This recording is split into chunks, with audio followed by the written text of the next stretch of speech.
Ukraine और रूस के बीच चल रहे युद्ध का आज 27वां दिन है और बड़ा टर्निंग पॉइंट साबित हो सकता है। पिछले 5 घंटे में कई बड़े घटनाक्रम हुए हैं। यूक्रेन के शहर मारियापोल में चेचन लड़ाके दाखिल हो चुके हैं, वहीं यूक्रेन के बाकी शहरों पर भी रूसी हमले जारी हैं। इस बीच सबको चौंकाते हुए यूक्रेन के राष्ट्रपति जेलेंस्की ने नाटो को लेकर बड़ा बयान दिया है। जेलेंस्की ने कहा कि नाटो रूस से डरता है और इसलिए यूक्रेन को अपने ग्रुप में शामिल नहीं कर रहा है। इतना ही नहीं, जेलेंस्की ने अब रूस के राष्ट्रपति व्लादिमीर पुतिन से बातचीत की गुहार भी लगाई है। ये सभी खबरें हम आपको दिखाएंगे, लेकिन सबसे पहले दिखाते हैं कल रात किस तरह से रूस ने हमला करके यूक्रेन पर शिकंजा कसा। तो ये तस्वीरें आप देख सकते हैं किस तरह से मारियापोल में लगातार धमाके होते हैं। देखिए, एक के बाद कई धमाके। मतलब साफ है कि एक तरह से क्लस्टर बॉम्बिंग करने की कोशिश की गई, जिससे कि पूरा का पूरा एक बड़ा सा ब्लॉक ध्वस्त हो जाए। यहां पर मल्टीपल ब्लास्ट आप देख रहे हैं जो हो रहा है। और मारियापोल एक ऐसा शहर है जो लगभग अब पूरी तरह से गिरफ्त में आ चुका है। यहां पर पहले ही अल्टीमेटम दिया गया है कि या तो आप सरेंडर करेंगे, नहीं तो इसी तरह से इनडिस्क्रिमिनेटेड बॉम्बिंग होंगी, यानी कि बिना किसी को देखे जहां पर भी उन्हें लगेगा, शक होगा कि यहां पर कोई रेजिस्टेंस है, वहां पर बॉम्बिंग की जाएगी, जिसमें आम लोग भी चपेट में आ सकते हैं। मारियापोल लगातार हेडलाइन में बना इसी वजह से रहा है क्योंकि मारियापोल वो शहर है जो दोनेस्क जो प्रांत जिसको रूस ने मान्यता दी थी एक अलग देश के तौर पर, उसका एक पोर्ट सिटी है, यानी कि समुद्र के किनारे का एक बहुत बड़ा शहर है। और इसे कब्जे में लेने के लिए अब रूसी सेना लगातार बॉम्बिंग कर रही है। अब यूक्रेन की राजधानी कीव की तस्वीरें आपको दिखाते हैं। मारियापोल से हम सीधे लिए चलते हैं आपको कीव, जहां पर एक शॉपिंग सेंटर को किस तरह से ध्वस्त किया उसकी तस्वीर देखिए। और जो तस्वीर आप देख रहे हैं ये नाइट विजन कैमरे से ली गई है, यानी कि जो हमला हुआ था, रात को हमला किया गया था। रात के अंधेरे में कीव के इस मॉल पर हमला हुआ था और ड्रोन की वीडियो को आप देख रहे हैं। एक बहुत बड़ी खबर आपको बता देते हैं, रूस के समर्थन में चेचन लड़ाके यूक्रेन के शहर मारियापोल में दाखिल हो चुके हैं। चेचन लड़ाकों के कमांडर ने खुद ये वीडियो जारी करके बताया है कि चेचन फोर्सेस, यानी कि चेचनिया से जो भी लड़ाके थे, जिन्हें अर्बन वॉरफेयर यानी कि जो शहरी इलाकों में लड़ाई लड़ी जाती है उसका अनुभव है, वो रूस की मदद के लिए अपने लड़ाकों के साथ पहुंच चुके हैं। मतलब साफ है कि जो अब जितनी भी लड़ाइयां शहरों में होगी उसमें चेचन जो लड़ाके हैं वो नजर आएंगे। ये अपने आप में एक बहुत बड़ा डेवलपमेंट हुआ है। यूक्रेन में रूस लगातार तबाही मचा रहा है और दूसरी तरफ रूस को यूक्रेन के कड़े जवाबी हमले का भी सामना करना पड़ रहा है। आज यूक्रेन ने मिसाइल से अटैक करके एक Russian anti aircraft missile system को तबाह कर दिया, जिसका लेटेस्ट वीडियो सामने आया है।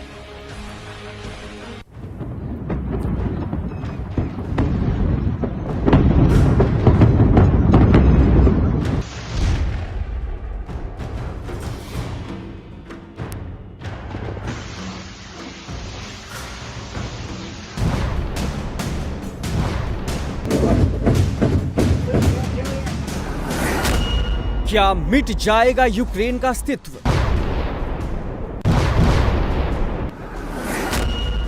क्या विश्व युद्ध में बदल जाएगा रूस यूक्रेन का युद्ध?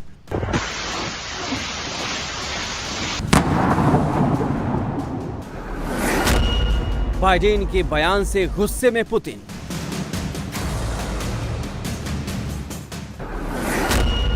छब्बीस दिन बाद विश्व पर विश्व युद्ध का खतरा।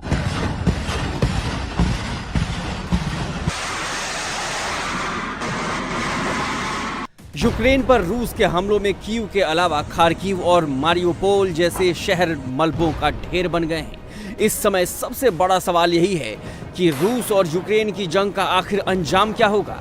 बातचीत शुरू हुई तो ऐसा लगा कि बम और बारूद का खेल अब बंद होने वाला है, लेकिन ऐसा लगता है कि खेल अब और बिगड़ने वाला है। परमाणु चिल्ला रहे पुतिन रुकने को तैयार नहीं।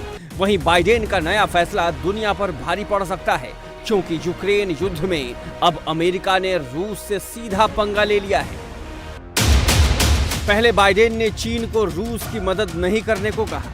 इसके जवाब में पुतिन ने कहा कि बाइडेन की वजह से रूस अमेरिका के रिश्ते टूटने की कगार पर है। बाइडेन ने पुतिन को वॉर क्रिमिनल कहा और 25 मार्च को पोलैंड दौरे का ऐलान कर दिया। अब बाइडेन के बयान से नाराज रूस ने अमेरिकी राजदूत को तलब कर लिया है।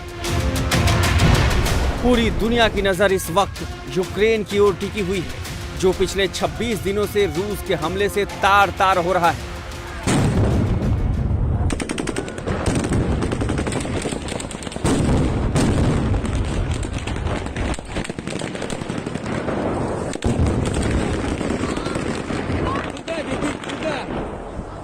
Пиздец.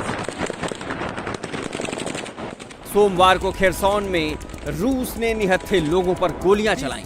यूक्रेन के सैकड़ों लोग खेरसौन के चौराहे पर रूसी सैनिकों का विरोध कर रहे थे, प्रोटेस्ट मार्च निकाल रहे थे। उसी वक्त अचानक से बहुत तेज फायरिंग शुरू हो गई।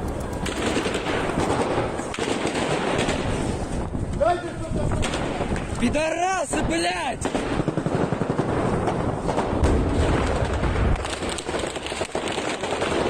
लोगों को गोलियां लगी, जमीन पर खून खून हो गया। टीयर गैस और ग्रेनेड्स भी आम लोगों पर दागे गए। रूसी सैनिकों के हमले में कई लोग बुरी तरह घायल हो गए। यूक्रेन के लोग कह रहे हैं कि रूस वॉर क्राइम कर रहा है और निहत्थे लोगों पर भी फायरिंग कर रहा है। इस हमले के बाद यूक्रेन के राष्ट्रपति ने भी रूसी सैनिकों को कायर कहा है। Міняє їхню свідомість. Раби, які звикли пакувати в автозаки усіх, навіть бабусю з чистим білим плакатом, і навіть дівчину з аркушем А4, на якому звертаюсь до усіх українців всюди, де ми є, робіть усе для захисту нашої держави, для порятунку нашого народу. Боріться, воюйте і допомагайте. Гоніть цих рабів, гоніть окупантів, щоб Україна жила. अगर इतिहास के पन्नों को पलटे तो यूक्रेन युद्ध के दौरान वही हालात बन रहे हैं जो पहले विश्व युद्ध के बाद दूसरे विश्व युद्ध का कारण बने थे। सरल शब्दों में समझें तो यूक्रेन और रूस के बीच जारी युद्ध किसी भी वक्त दुनिया को अपनी चपेट में ले सकता है। इंडिया टीवी हर वक्त हर जगह डाउनलोड करने के लिए सर्च करें India TV news Google play store या ऐप स्टोर पर।